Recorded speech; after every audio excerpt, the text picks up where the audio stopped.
नमस्कार दोस्तों, मैं मनीष कुमावत आज फिर से एक और पॉजिटिव सोच की कहानी के साथ। दोस्तों, आज की ये कहानी के नायक जो हैं, उनका नाम ही उनका परिचय है, मुकेश धीरूभाई अंबानी। मुकेश अंबानी को पिता धीरूभाई की व्यवसायिक विरासत के साथ ही मिला था। उनका एक अधूरा सा सपना था धीरूभाई अंबानी के द्वारा शुरू की गई रिलायंस कंपनी को विश्व स्तर की कंपनी की श्रेणी में उच्च स्तर पर ले जाना। स्कूल से ही पिता के साथ व्यापार में हाथ बटाते हुए व्यापार की बारीकियां उन्होंने सीख ली।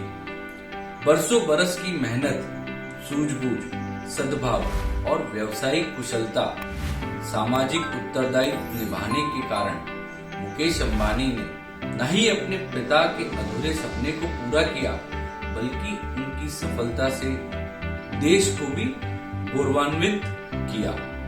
तो आइए दोस्तों, जानते हैं मुकेश अंबानी के बारे में एक और पॉजिटिव सोच की कहानी। दोस्तों, पिछले 100 बरस की सबसे भयानक मानव त्रासदी कोरोना महामारी ने पूरी दुनिया में हाहाकार मचा दिया। दुनिया के गरीब देश ही नहीं, बल्कि सारे विकासशील और विकसित देश भी कोरोना की मार नहीं झेल पाए। सभी देशों की सरकारें, एनजीओ, धार्मिक संस्थाएं, उद्योगपति और संवेदनशील व्यवसायी सब एकजुट होकर मानव जीवन की रक्षा करने में जुट गए। हमारे देश में भी बहुत से उद्योगपति मानव जीवन रक्षक के रूप में उभर कर आए, जिनका त्वरित निस्वार्थ योगदान बरसों बरस तक याद किया जाएगा। इनमें एक प्रमुख नाम है मुकेश धीरूभाई अंबानी का। आइए इनके जीवन की एक छोटी सी झलक देखी जाए।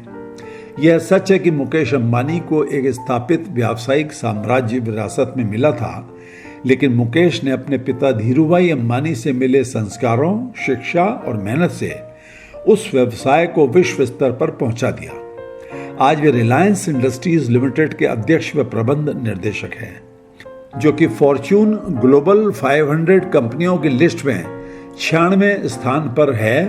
वह भारत की सबसे मूल्यवान कंपनी भी यही है।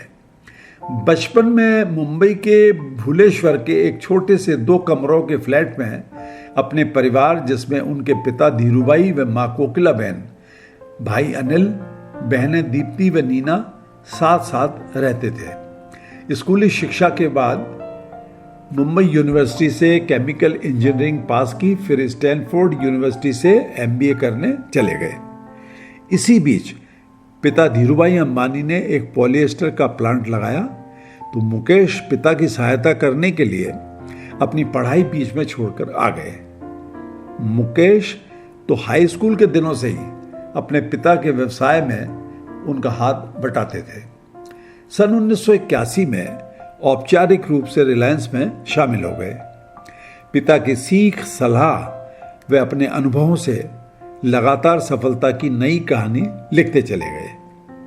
मुकेश ने अपनी दूरदर्शिता से ही कंपनी को टेक्सटाइल से polyester fibre, petrochemical, petroleum refinery के क्षेत्र में कदम रखा, जिस पर तेल और गैस की खोज और उत्पादन के सभी रास्ते खुल गए।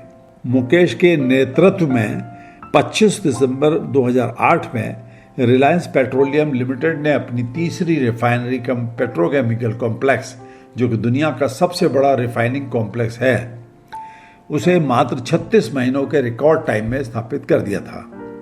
उसके बाद रिलायंस रिटेल लिमिटेड की स्थापना की। हाल ही में एक इंटरनेशनल कंपनी डिलाइट की सन 2021 की रिपोर्ट के मुताबिक रिलायंस रिटेल लिमिटेड को दुनिया की दूसरी सबसे तेजी से बढ़ती खुदरा विक्रेता कंपनी का दर्जा प्राप्त हो गया है। कम्युनिकेशन के क्षेत्र में रिलायंस कम्युनिकेशन लिमिटेड की स्थापना की, जो दुनिया की सबसे बड़ी योजनाओं में है। वह हाल ही में इसमें $30 बिलियन के निवेश की घोषणा की है। आज की तारीख में रिलायंस जियो के ऑप्टिक फाइबर का देशव्यापी विशाल सेटअप स्थापित किया जा चुका है। मुकेश को सिर्फ राष्ट्रीय स्तर पर ही नहीं, बल्कि अंतर्राष्ट्रीय स्तर पर भी अनेक सम्मानों से सम्मानित किया जा चुका है। मुकेश अंबानी विभिन्न परोपकारी व मानव कल्याण की योजनाओं में हमेशा ही अपना योगदान देते रहे हैं। इसी कड़ी में निरंतर अपना योगदान देने हेतु सन 2010 में रिलायंस फाउंडेशन की स्थापना की, जिसकी फाउंडर व चेयरपर्सन मुकेश की पत्नी मिसेज नीता अंबानी हैं। कोरोना महामारी की अप्रत्याशित त्रासदी में देश भर में मेडिकल सुविधाएं चरमरा गई। अस्पतालों में ऑक्सीजन की घोर कमी हो गई।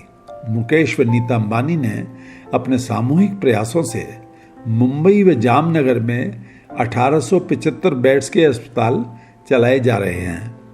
लेह लद्दाख में विपरीत परिस्थितियों के बावजूद कोरोना के मरीजों के लिए एक 100 बेड के अस्पताल का निर्माण करवाया, जो कि एक बहुत बड़ी चुनौती था। देश में ऑक्सीजन की घोर कमी के कारण अपनी जामनगर की रिलायंस पेट्रोकेमिकल पेट्रोलियम रिफाइनरी से प्रतिदिन 1700 मीट्रिक टन मेडिकल ऑक्सीजन का उत्पादन कर केंद्र सरकार को इस घोर संकट से निपटने में मदद कर रहे हैं। ये जो भी मदद वे कर रहे हैं वह निस्वार्थ सेवा के तहत की जा रही है। ऑक्सीजन टैंकरों को स्पेशल ऑक्सीजन ट्रेन से जरूरतमंद जगहों तक पहुंचाया जा रहा है।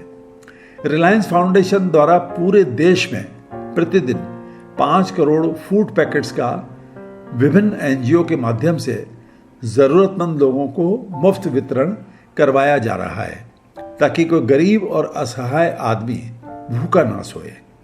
मुकेश व नीता अंबानी पिता धीरूभाई अंबानी द्वारा स्थापित संवेदनशील जीवन मूल्यों का निर्वाह करने के लिए सतत प्रयत्नशील है।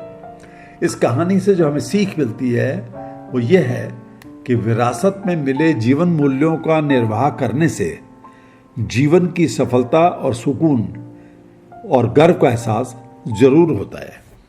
ये कहानी आपको वाकई मोटिवेट करती है? ये कहानी आपको कैसी लगी? कमेंट कर जरूर बताएं। इस कहानी को लाइक और शेयर करना ना भूलें। इस चैनल को सब्सक्राइब करने के लिए आपका बहुत बहुत धन्यवाद।